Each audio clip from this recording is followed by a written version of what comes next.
Colorado is one of the fastest aging states in America, and demand for in-home help is exploding. If you've thought about starting a home care business here, now's the time. The state's Community First Choice program means more people qualify for help at home, creating a clear path for new agencies. Here's a quick checklist to launch your Colorado home care agency.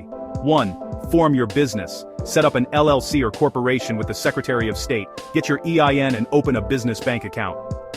2. Pick your license. Class B is non-medical personal and homemaker care. Class A is for skilled nursing and therapies.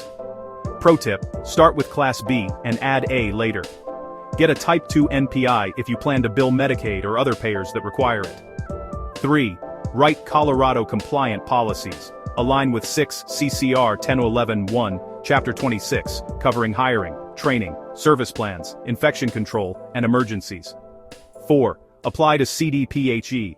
Use the Health Facilities portal to submit fees, policies, ownership disclosures with fingerprinting, insurance, and your org chart. 5. Prep for your survey. Train staff, document competencies, verify qualifications, and ensure your physical location is accessible. 6. Hire smart and pay right.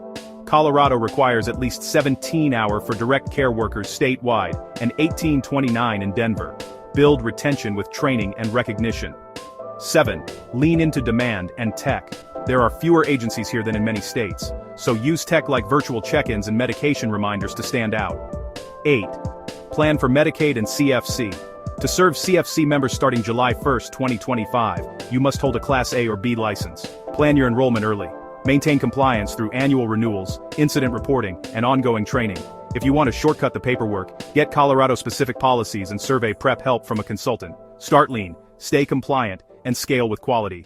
Want hands-on help? Visit carepolicy.us today. We'll get you licensed, compliant, and ready to serve your community with confidence.